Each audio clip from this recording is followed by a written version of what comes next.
esquecer, para sermos felizes, esquecermos de nós mesmos e nos entregarmos a algo maior do que nós. Mas o senhor falou até da dívida do nosso país, que ela não é tão grande em relação aos outros países.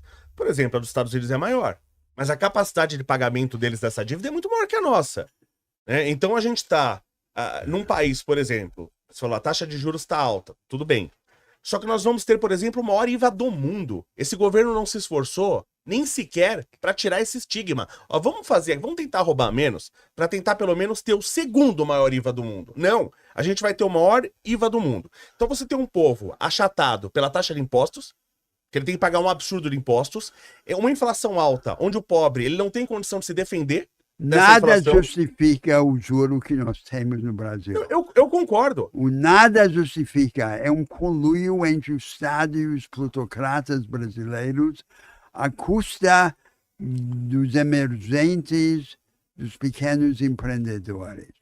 Nós não devemos estar dando pretextos ou desculpas para essa rapinagem cruel do brasileiro. Isto não é pregar o socialismo, isto é pregar o capitalismo popular. E onde estão? Por que a direita brasileira não está defendendo esse capitalismo popular? Por que ela está servindo como massa de manobra da plutocracia financeira? Mas eu vejo uma diferença no Brasil também muito de financiamento. A esquerda é muito financiada e a direita não. É muito mais difícil para a direita produzir o que a esquerda produziu de domínio, inclusive domínio cultural, domínio da mídia, etc. Porque não se tem no Brasil o financiamento para a direita que a esquerda tem, né? Você vê qualquer projeto, eu vejo projeto aí de podcast que tem 10 visualizações por vídeo e você percebe pela estrutura uma quantidade de financiamento absurdo, de dinheiro absurdo para aquilo. Então não tem uma falta de financiamento. Todos os amigos do Estado brasileiro têm financiamento. No Brasil... Mas a gente vai financiar os amigos do Estado? Eu não tenho que financiar o cara que não é amigo? Quem tem que financiar é o pequeno empreendedor. É o rebelde. Mas esse cara tá amassado. Como eu falei, é muito imposto, é muito juros agora. Esse cara tá muito amassado, ele não sobra para ele. Por isso que, inclusive, eu tenho uma proposta que, graças a Deus, está ganhando força, né? Que a gente tá falando que, pelo menos, imposto de propriedade não tem que existir no Brasil. Porque fere o conceito de propriedade, porque se eu não pago o IPTU, eu perco a minha casa, então ela não é minha. Eu tenho a posse, eu não tenho a propriedade. E se vamos supor que eu acabasse com o IPTU, vamos supor. O senhor concorda que eu desrepreso uma quantidade enorme de recursos que as pessoas iriam gastar pro IPTU e vai pro governo e não tá servindo para nada, e essas pessoas iam jogar na economia, o preço das coisas tende a baixar, porque toda vez que o senhor compra um bombom na Bomboniere, o senhor tá pagando o IPTU naquele bombom? Nós temos que financiar os serviços públicos. Né? Mas não tá financiado demais? Não, porque olha aqui. Porque roubaram 90 milhões em um único ano, porque tá sobrando dinheiro. Olha aqui, por que os europeus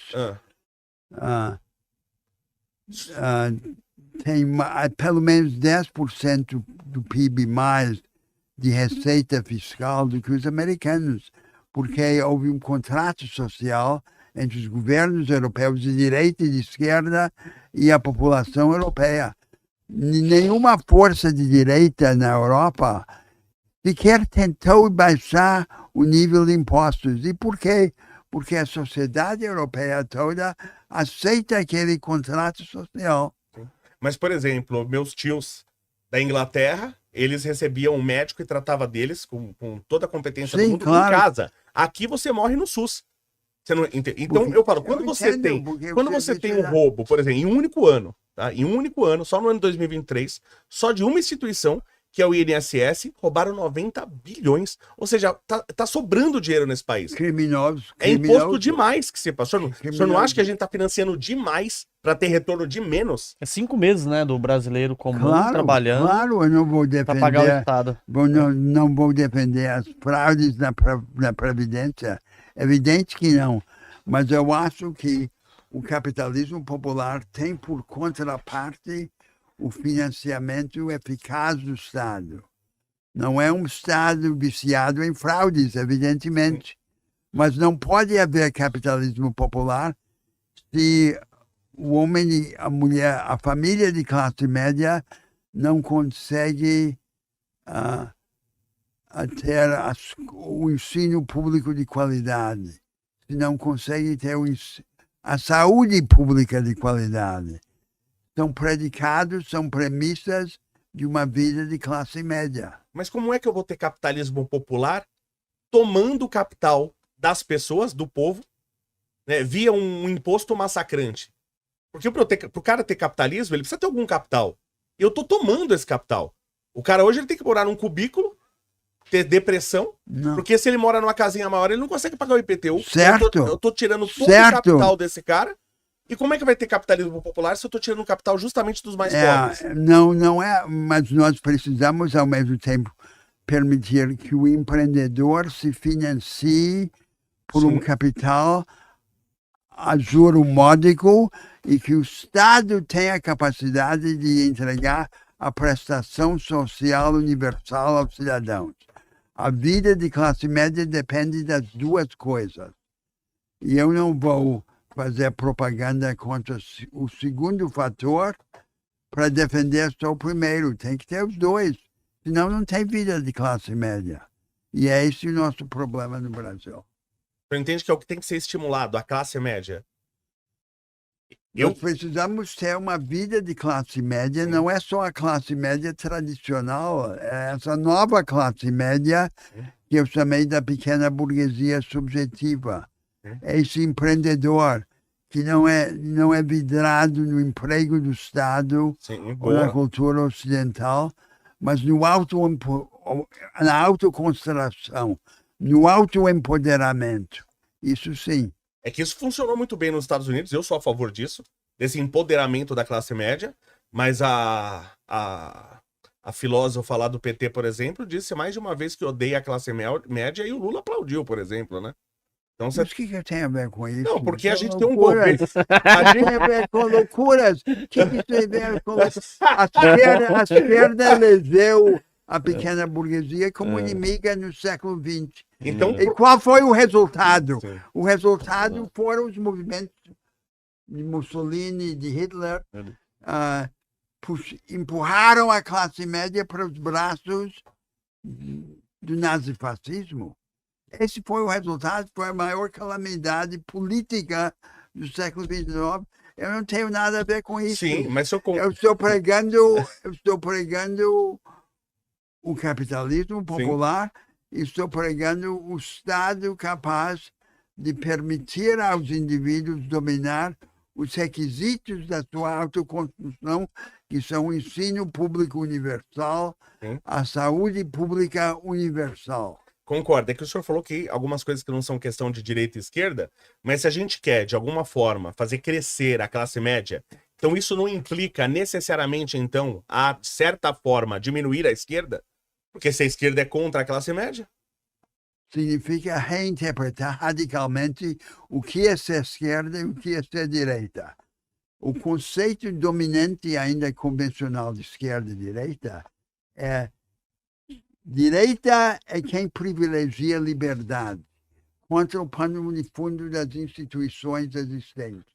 E esquerda é quem privilegia a igualdade contra o mesmo pano de fundo, quer dizer, é a esquerda superficial contra a liberdade superficial.